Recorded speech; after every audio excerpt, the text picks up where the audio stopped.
Hello, fighter survivors and thrivers. Welcome to I Am Inspired Super Inspiration Sunday. How are you? How's your Sunday? Mine was lovely. I celebrated my friend's birthday, actually two of my friends' birthday, and it was really fun to get together and connect. So I hope you also had a wonderful Sunday. So Jane, hi, how are you? Welcome. How are you doing? How is everything? I haven't seen your posts lately. I hope all is well. Fingers crossed, fingers crossed. Let me know. Okay, so every Sunday I'm doing an I Am Inspired post. In the year of 2015, I did an I Am Inspired picture with some text, some copy, for 365 days. So every single day I did a post. And today is January 11th, 2015. And I'm going to post the picture below, but it is a wedding cake, and it's a beautiful wedding cake, and it's homemade. And I'm going to tell you the story in a second. So here's the post. I am inspired. Bake something and show someone you care. Homemade always tastes better than bought because of that extra ingredient called love. So this cake was homemade, and how I know that is because I was diagnosed in 2012, and then 2013 I went to see my family. I didn't get to see my family the whole time during treatment.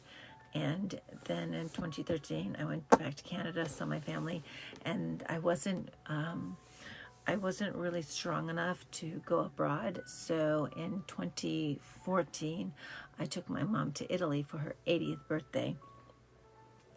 And my mother's family is from Italy. My nonno, as we say in Italian, is from a place called Cosenza, and the village is called Cleto. So I took my mom on this amazing adventure. We flew into, where did we fly into? I think it was Venice. No, it wasn't Venice. It was wasn't Rome. Oh my gosh, I seriously cannot remember where we flew into. We started at the top and we went down. We did Venice. I just love Venice. That was like Pisa, Venice, Rome, Cleto, and there was one more place. It'll come to me. Anyways, it was like an amazing adventure because, that was on my mom's bucket list, is to go and see where her father was born. So, my mom is a trooper. We were like on and off trains and in and out of cars and walking, and she was amazing. So at the very end, when we went to Cleto, I'd rented a car, and this is like a village, like seriously a village, and nobody speaks English, and you have to drive up the mountainside to get to the village. But I don't even know if I'm going the right way because there's signs going this way and that way, but I don't even know if that's going towards Cleto. So you ask somebody instructions, but most people do not speak English in that part of the area. Rome, like all the big cities, yes.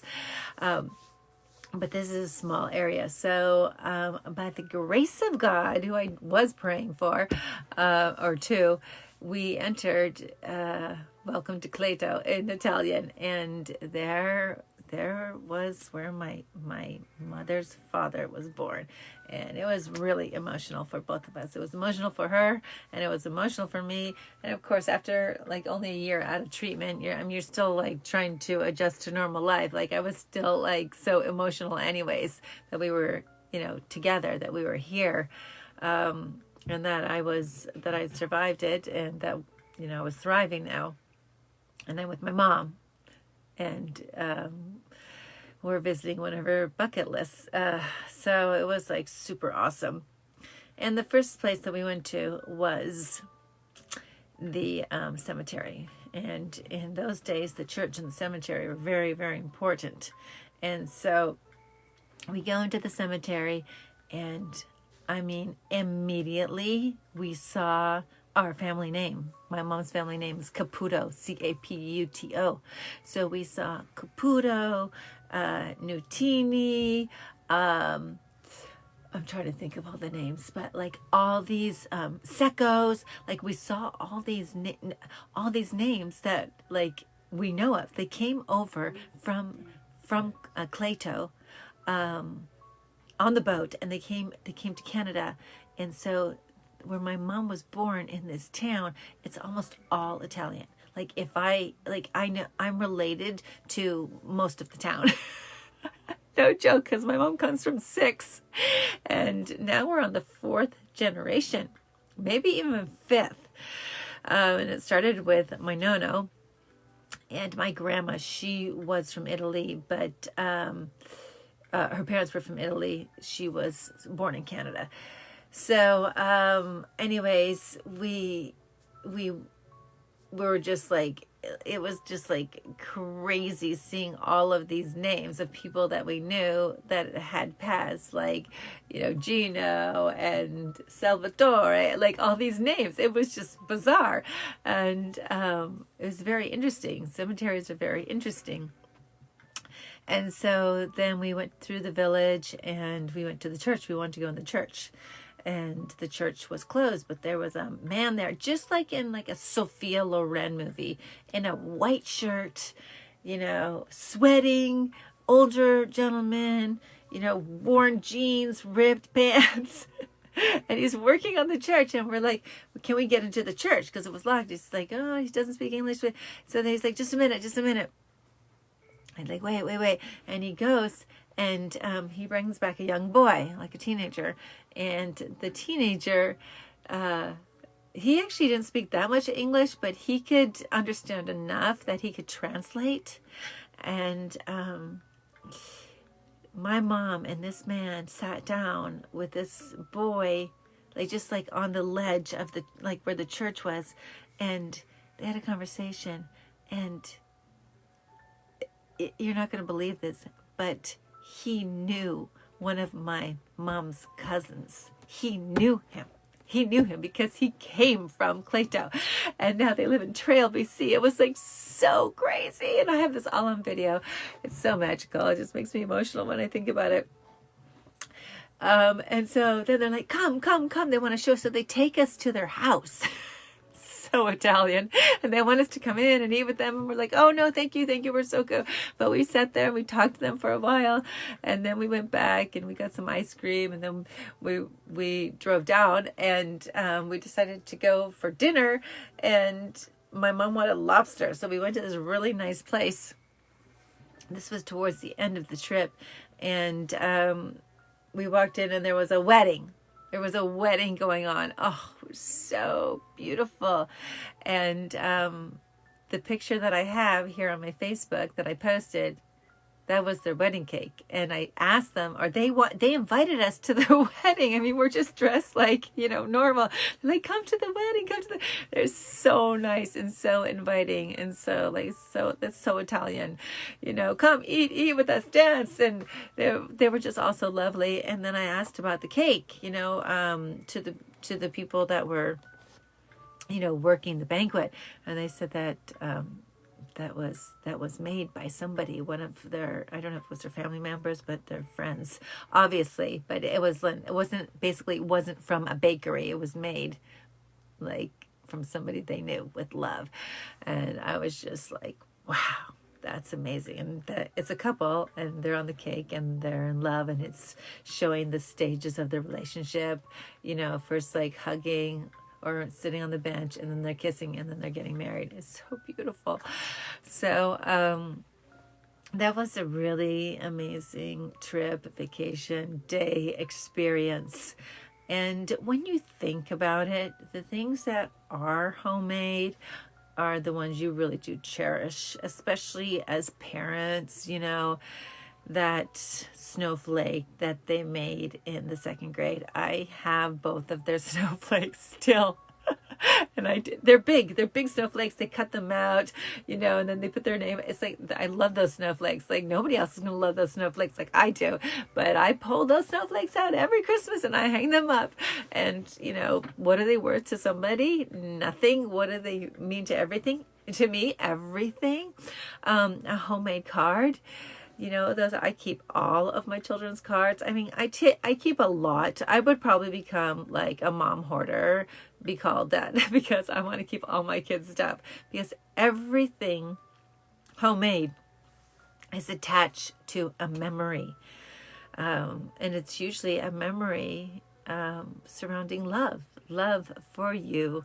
And, putting effort into something it just means so much more than, I'm not saying going to the store and buying a really nice gift, especially if that's something that somebody wants.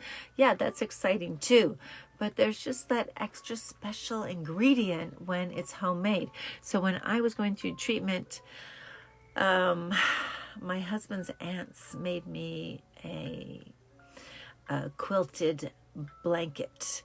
And somewhere during my treatment, I don't know, it disappeared. But that blanket meant so much to me, because I know how much time and effort they put into that. And they had, words, beautiful words on there, inspirational words. And I just really, really appreciated that. I was very stressed when I couldn't find it. And I called the hospital, and who knows, it got lost. But I had it for quite a while throughout my journey.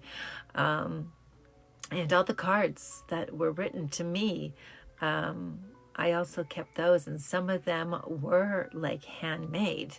They can print them out, and so they've got my name on them, and like that. It just makes, I don't know. I just really think that homemade gifts, or where somebody bakes something for you, or there's just so many things that people can do. Like even soap. Somebody makes one of my friends makes soap. They give me soap for my birthday, and I'm like, that's so awesome. Like all the time. I think it's the time and the effort. When somebody's like, this is what you mean to me. You're so worthy of my time, which is so valuable, and my effort, because I want to give that to you. I want to share that with you. And when you're going through treatment, you're going to feel that a lot. People will do things for you, or give things to you, or gift things to you that really comes from their heart, that is homemade. Like all the food that people drop off, to help the family. That's love. That's love in that food. That's love in those baked goods. That's love in like wine. Like my relatives used to make wine, and they would give those gifts, or, flowers that you grew in the garden, and you give those as a gift.